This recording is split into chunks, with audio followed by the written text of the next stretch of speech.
is not. Welcome back to ICU, where inner consciousness is unraveled and the intentionally competent you is asked to stop mistaking politeness for presence and tone for truth. As you know, here in ICU, we don't rant, we reframe. And as always, I'm still here, still seated reluctantly across from Uncle Donald, but now across from a public trained to care more about how you speak than what you have survived. A society that calls for peace while protecting harm. This, like I tell you every time, will never be armchair therapy. This is confrontation of emotional respectability, the weaponization of civility to maintain systems of harm. Today's episode is titled The Compassion Con, When Civility Protects Oppression.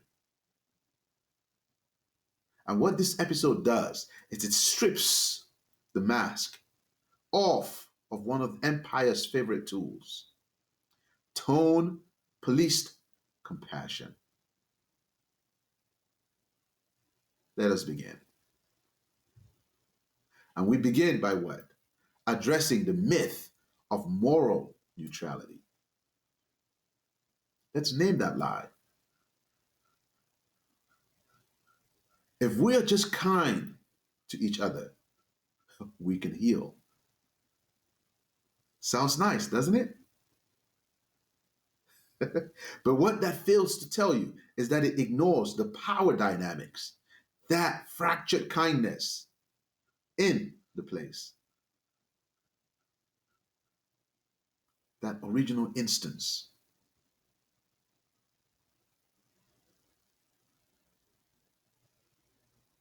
The power dynamics, that fractured kindness in the first place. This is what false gospel of civility purports. Conflict is worse than injustice. Anger is unholy. Tone matters more than truth. Peace means quiet, not justice. I know some of this are a little difficult for us to be able to grasp. But this myth exists to soothe the privileged and silence the hurting. It's not moral maturity. It is control dressed as decorum.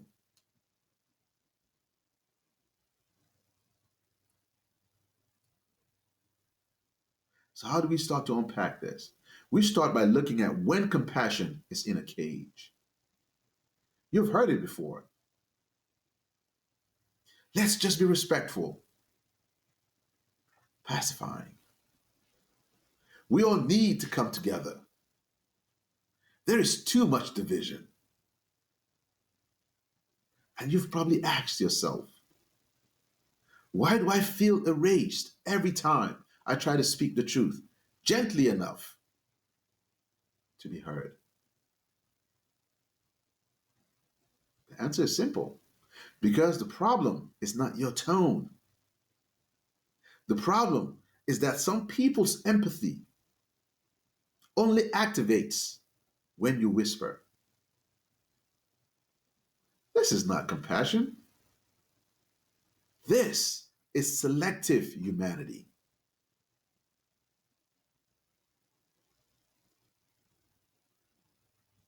And Uncle Donald is a master at using this. Uncle Donald and the civility trap. They stoke the fire. Oh, let's be calm. Let's return to the man that's seated across from me again, like we always do in ICU. Donald Trump has never and will never be civil. And yet, he was excused, defended, even adored by people who now demand grace when you raise your voice against him. Pay attention to that line. Donald Trump was never civil, and yet he was excused, defended, and even adored by people who now demand grace when you raise your voice against him. One of the things, or one of the phrases I use all the time is afford each other some grace. It doesn't say you afford one person grace or you afford him grace. We afford each other grace. So they don't afford you grace. Stoke your fire. But when you want to raise your voice and criticize, what happens? Oh, no. Let's afford him some grace. Why? It's simple. Because for some, civility is not about manners. Civility is about maintaining the power to define who is allowed to be loud. When Trump shouts, it's leadership.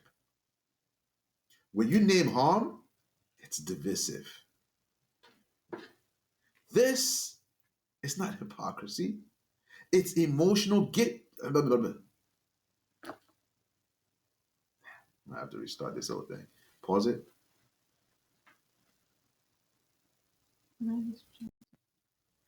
This is not hypocrisy. This is emotional gatekeeping rooted in supremacy.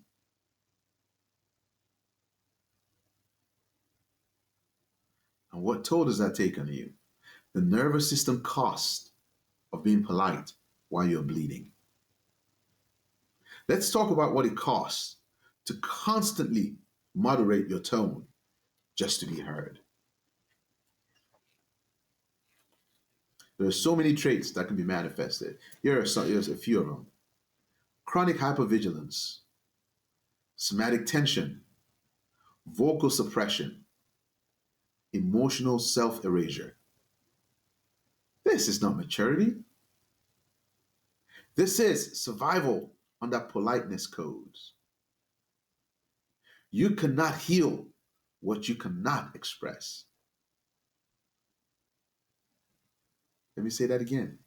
You cannot heal what you cannot express. And if someone demands kindness before they offer compassion, they are not safe. Let's remember that. And as always in ICU, we have our weekly practices. These become daily habits that we engage in to leverage our personal internal controls so we can tap into our inner authority for higher living. The ICU practice for this week is to decenter performative civility. This week's work is to decouple truth from tone and love from silence. Let's make a civility trigger list. And we do that by asking first and foremost, when have I been silenced for being too intense, even when I was being honest? Write it down. Write down who said it, what they were protecting, what they refused to face. We also have to work on reclaiming our righteous disruption. We'll say it aloud. My tone is not the problem. My presence is not a threat. My truth does not owe you sweetness to be sacred. We redefine compassion. An example is easy. We can finish this sentence. Compassion without blank is just control. Right? You can fill in whatever word you want to fill into that. So I can say, for instance, compassion without justice is just control. Compassion without accountability is just control. We have to practice disruptive care. We must interrupt harm, not to destroy it, but to wake people up. I know we've all heard about the woke culture. Yes, and to some extent, they've gone far beyond what the intent of being awake truly signifies or embodies. But being awake is still tantamount to your survival. So we can try by doing this. I know this might be uncomfortable, but this needs to be named. If your empathy requires my silence, it's not empathy. Let's practice that. And I thank you so much for joining me this week in ICU. The subjects are becoming a little bit more deeper and more thought-provoking. So in closing, let me leave you with this. Compassion is not the absence of conflict. Compassion is the presence of conscience. And civility, when used to protect the status quo, is not a virtue. It's a disguise. So if your voice trembles, let it tremble. If your words come with fire, let them come. If your truth is too loud for the room, change the room. Own that power. I appreciate you for being with me in ICU this week.